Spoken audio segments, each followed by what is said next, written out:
The matter that I'm going to give you my proverbial 2 cents on has to do with questions and answers, and it can be framed as a question, a meta question, if you will.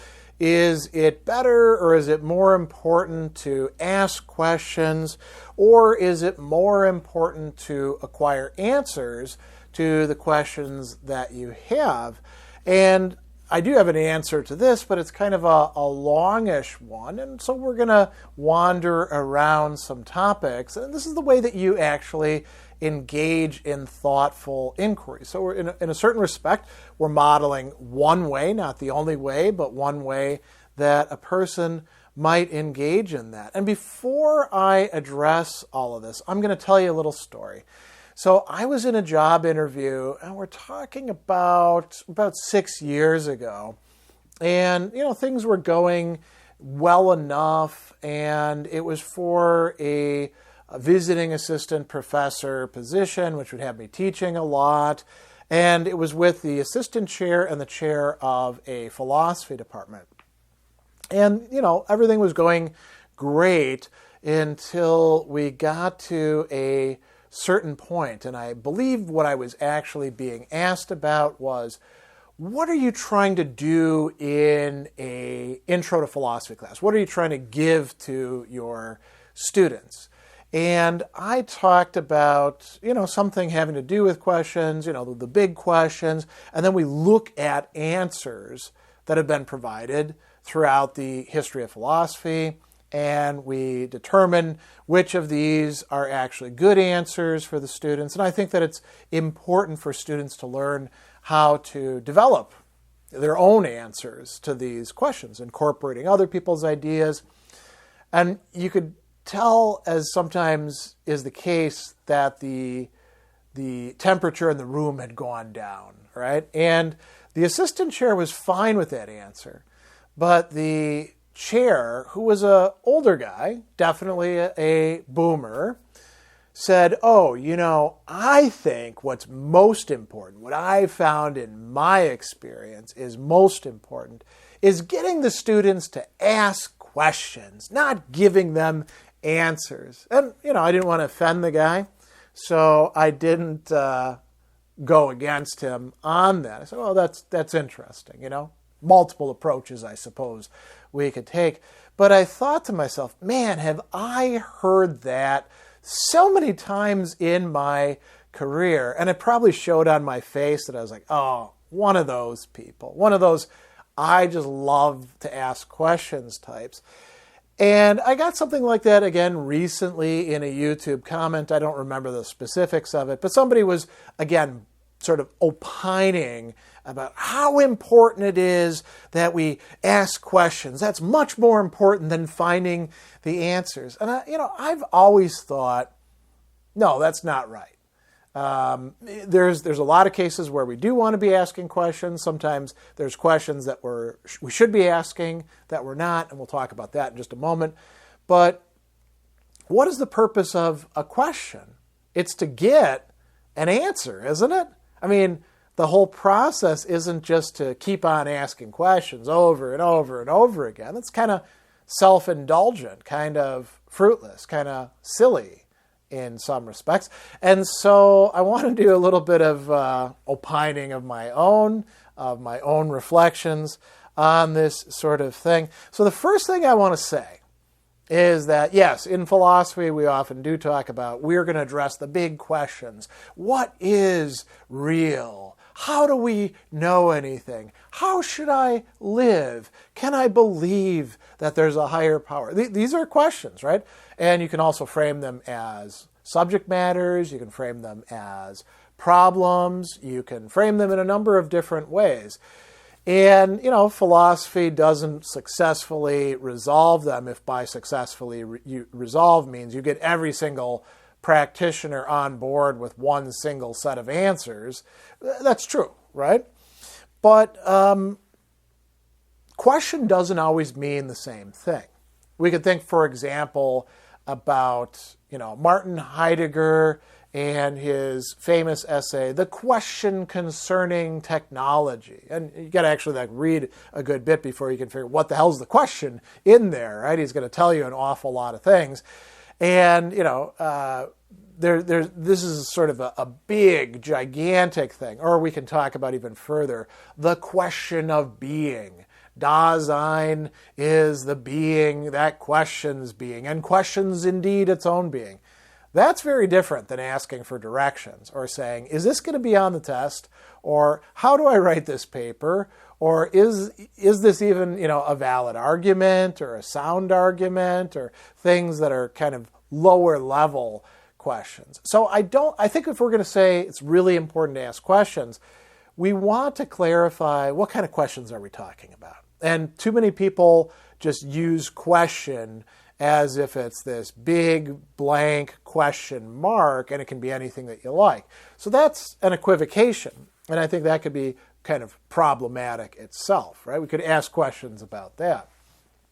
I think it's important to say that there are a lot of times when we do want to ask questions, and if we're doing philosophy or we're doing any other sort of thoughtful discipline that you could study and make progress in, you do have to ask questions. You have to ask a lot of questions. But do you just want to do that? And when is it important to stress asking questions? Or why is it important to stress this?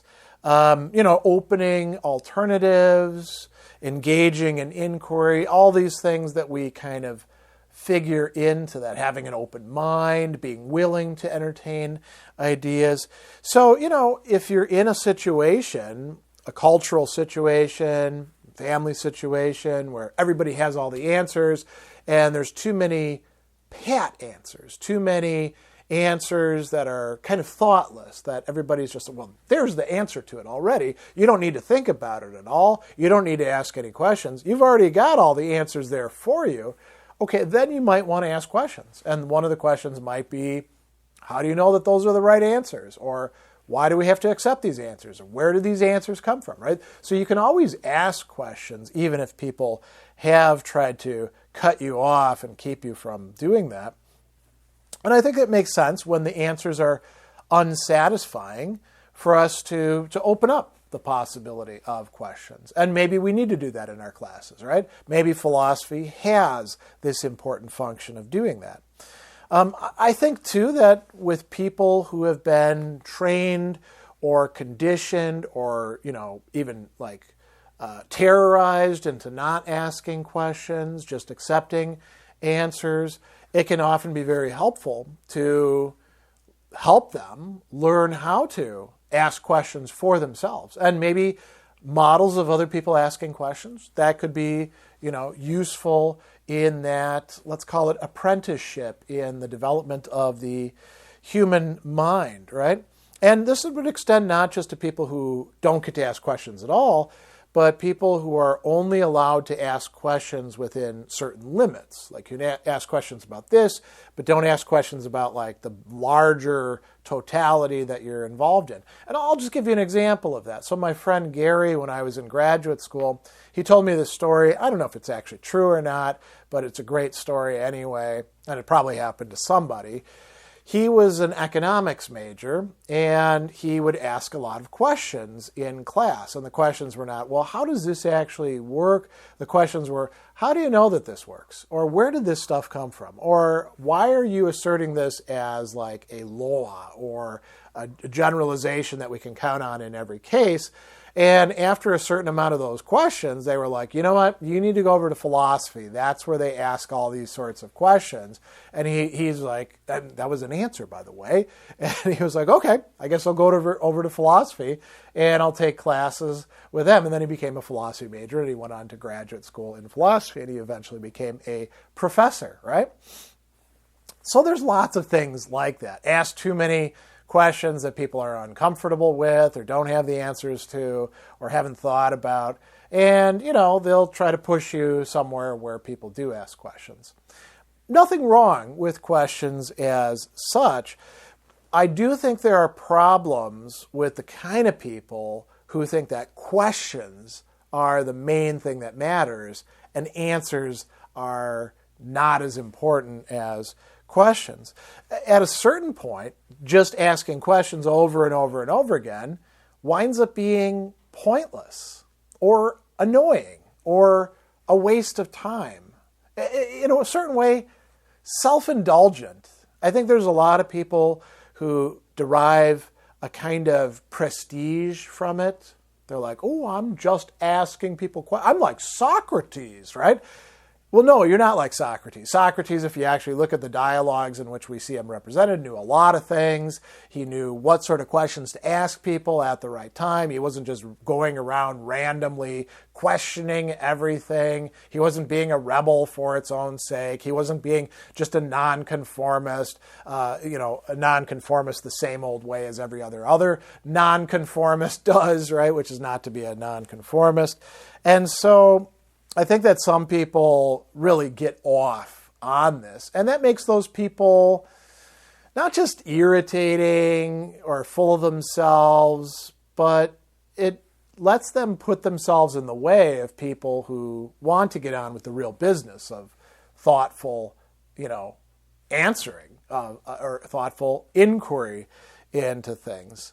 Obviously, we do need to ask questions. We do need to wonder about things, which is related to asking questions. We do need to problematize a lot of things, probably more than we, in fact, realize. And we need to do that in order to get to answers. Answers are, you could say, the end, the goal, the telos, the purpose of asking questions. If you're just asking questions to get social clout or annoy people or to keep from having to do things, you're kind of missing the point, aren't you?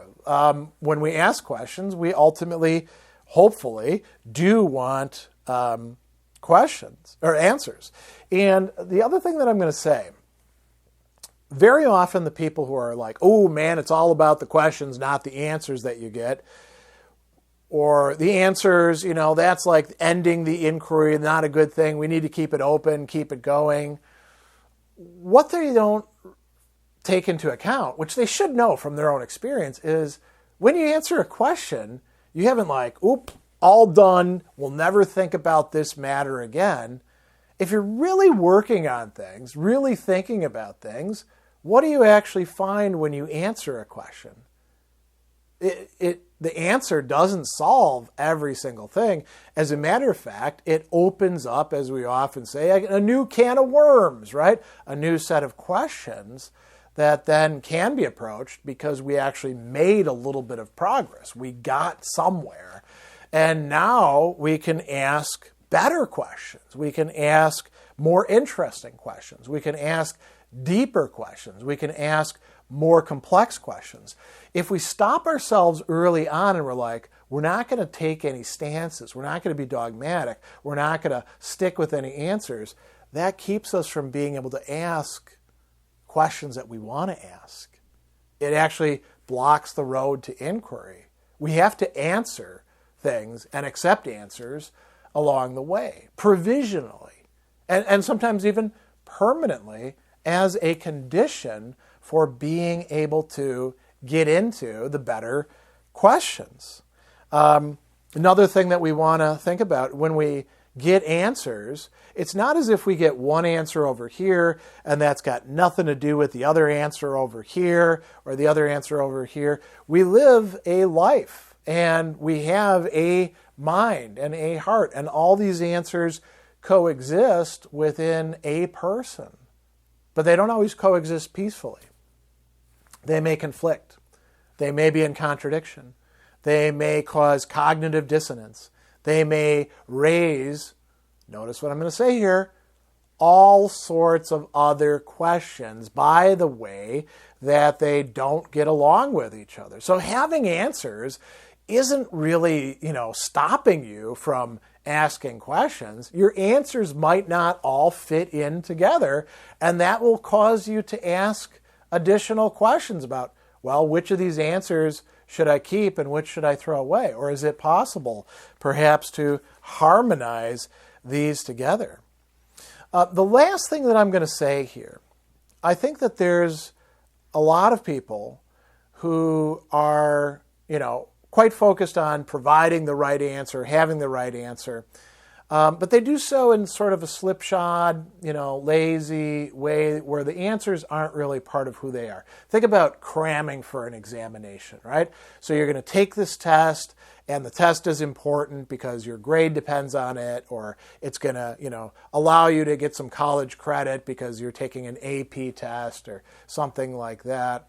And so you cram your head full of answers, and then when you're asked the right questions, like a stimulus response machine, you churn them out, right? And then you forget all that stuff. It hasn't become part of you. Those answers, in a certain way, don't matter to you. Well, that's not the way that you have to approach questions and answers.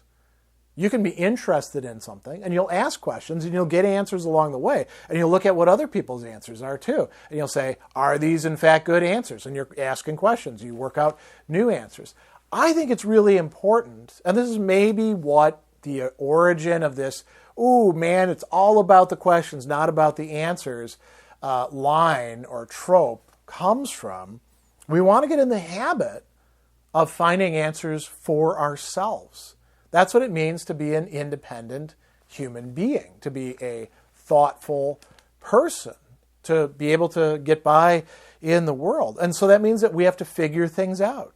That means that we have to determine where we're going to find answers and which kind of answers are good answers. And so there's a dialectic constantly going on for intelligent, thoughtful people between questions and answers. But it doesn't mean that we have to say, oh, answers aren't any good, because as soon as we have an answer, we're no longer thinking. We're turning our brains off, and questioning is the real activity. No, answers are the goal. They're just, quite often, not our final resting place. And so I want to say, if anything matters more, it's actually the answers, and good luck getting them, because you're going to have to ask some questions along the way, and they're not going to necessarily drive all the questions away. So I don't buy this thing of, ooh, questions are the real game in town, answers, that's for the squares, that's for the people who think they've got everything figured out. I've been asking and answering questions myself in philosophy now for over 30 years, and I don't expect to be done anytime soon. And I want my students, as best as I can convey to them, to get some sort of idea that could be a valuable way of living, and to get a little bit of practice in my classes about it. So, is there a nice, easy, pat answer to this question, this meta question about questions and answers? Turns out no, but hopefully that gives you some thoughts, some reflections, which you don't have to necessarily buy as the answer, but you've got something that might grip, might have some traction for you as you think about these matters for yourself.